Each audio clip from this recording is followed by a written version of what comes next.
In this video, I'm going to show you how to create images from text directly with Canva AI. So for example, you can start by coming to your Canva. You can come to canva.com. You can come over the default. If you land in your designs, you can come to the Canva AI or the magic Canva. It will bring you over here. Now you have the option to do many things. You design for me, create an image, draft a doc, code for me, and even create a video clip. So let's say we are going to start with create an image. We can click on this and then let's give the prompt that we are going to use to generate the image.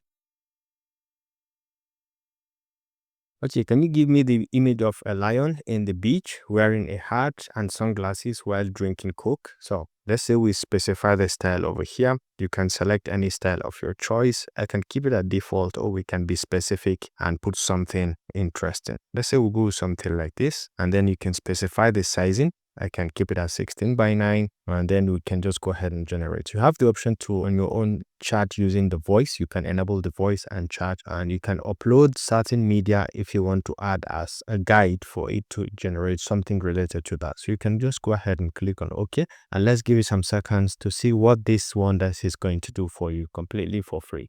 And this is what it has created. You can see the perfection, the resolution, the clarity in the picture is really wonderful, and it's next level. You can see the Coke, you can see the glasses, the hat, and the beach. It captures everything. So once you can just go ahead and click on download, and this is going to on your own download that particular image for you completely. If you found this helpful, please leave a like.